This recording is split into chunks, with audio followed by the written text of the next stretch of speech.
بسم اللہ الرحمن الرحیم۔ کہتے ہیں نا، جب اللہ کسی بندے سے محبت کرتا ہے، پھر اگر پوری دنیا کی طاقت لگ جائے ان کو الگ کرنے میں، لیکن دنیا کی کوئی بھی ایسی طاقت نہیں ہے جو ایک بندے کو اللہ سے جدا کر سکے۔ ایسے ہی واقعہ ایک شخص کا ہے۔ یہ شخص لبنان کا ہے۔ اس شخص کو حج پر جانے کا بہت ہی شوق تھا۔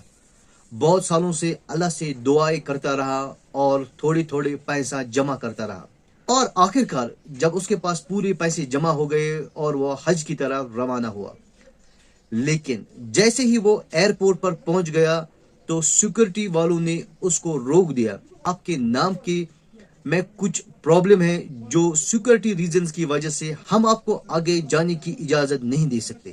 لیکن اس بندے نے ان کو بہت زیادہ ریکویسٹ کر دی، پلیز مجھے اس سال کا حج کرنے دو، کیونکہ میرے دل کی بڑی آرزو ہے اور میں نے بہت اللہ سے منتیں کی ہے اور میں نے ایک ایک پیسہ اس حج کے لیے جمع کر دیا ہے۔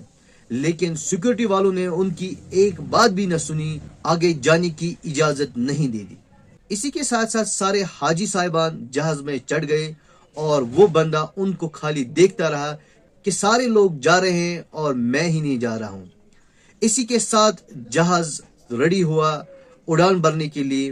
پھر جہاز نے لبنان سے اڑان بھر دی جدہ شریف کی طرف۔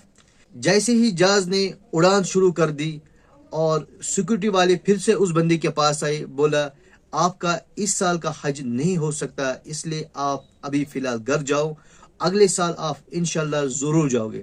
لیکن اس بندے کا جو اللہ سے اور حج کرنے کا جو شوق تھا وہ اتنا تھا، اس کو اللہ پر اتنا بھروسہ تھا، اس نے کہا کہ نہیں، مجھے اگر حج پہ جانا ہے تو اسی سال جانا ہے اور اسی جہاز پر جانا ہے۔ لیکن سیکورٹی والوں نے اسے کہا کہ جہاز تو روانہ ہو چکا ہے، اب کوئی فلائٹ ہم آپ کو نہیں دے سکتے، کیونکہ آپ کے نام میں ہی کچھ پرابلم ایرر وغیرہ شو ہو رہا ہے۔ اسی بیچ میں کم سے کم آدھا گھنٹہ ہو گیا اور دیکھتے دیکھتے وہ فلائٹ واپس آ گئی۔ جیسے ہی وہ فلائٹ واپس آ گئی، کارن اس کا یہ بتایا گیا کہ فلائٹ میں کچھ ٹیکنیکلی خرابی ہونے کی وجہ سے اس کو آدھے راستے پر ہی واپس آنا پڑا۔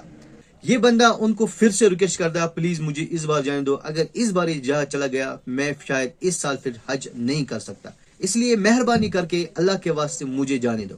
لیکن سیکورٹی والوں نے ان کی ایک بات بھی نہ سنی اور ان کو جانے کی اجازت بالکل بھی نہیں دی۔ اسی کے ساتھ اس جہاز نے پھر سے جانے کی تیاری کر دی اور وہ شخص اس جہاز کو پھر سے دیکھتا رہا۔ اندر سے اس کا دل بہت ٹوٹ گیا، وہ روتا رہا، لیکن جہاز آخر کار دوبارہ سے پھر سے آسمانوں کی طرف، لبنان سے جدہ شریف کی طرف اڑ گیا۔ سیکورٹی والے پھر سے اس بندے کے پاس آ گئے اور کہا کہ نہیں، آپ اس بار مہربانی کر کے یہاں سے چلی جائے، کیونکہ جہاز تو اب چلا گیا، وہ اب واپس نہیں آئے گا، آپ اگلے سال ٹرائی کرو، اگلے سال آپ کا ضرور ہو جائے گا۔ لیکن اس شخص کی جو اللہ سے محبت اور حج کرنے کی جو چاہت دل میں تھی وہ اتنی تھی، اس بندے نے اس ایئرپورٹ سے ایک قدم بھی باہر نہیں رکھا اور وہ آسمانوں کی طرف دیکھتا رہا اور اللہ سے دعا کرتا رہا۔ اسی بیچ پھر سے آدھا گھنٹہ ٹائم بعد وہ جہاز پھر سے واپس آ گیا اور جہاز میں پھر سے وہی ٹیکنیکلی خرابی ہونے کی وجہ سے جیسے وہ زمین پر اتر گیا اور دیکھا کہ جہاز تو بالکل ٹھیک ہے، اس میں کوئی ٹیکنیکلی خرابی نہیں ہے، پھر راستے میں اس کو کیا ہو رہا ہے۔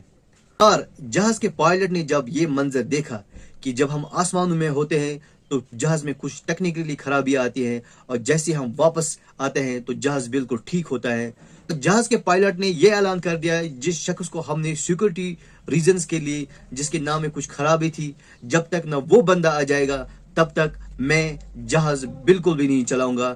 تو فائنلی اس بندے کو لایا گیا اور اس سے معافی مانگی گئی کہ آپ مہربانی کر کے چلے جائے حج کے لیے، کیونکہ اگر ہم 1000 بار کیا کروڑ بار کوشش کریں گے کہ آپ نہ جائیں، لیکن اس سال کا جو بلاوا ہے وہ سیدھا اللہ کی طرف سے آپ کا ہے، اسی لیے جب تک آپ نہ جائیں گے تب تک کوئی اور بھی شاید حج نہیں کر پائے گا۔ تو آخر کار اس بندے کو اس لبنان سے جدہ کی طرف لے جایا گیا اور اس بار جہاز بالکل آرام سے اڑتا ہوا لاسٹ میں جدہ شریف پر لینڈ کیا اور اس نے وہاں پر اللہ سے دعا کر دی۔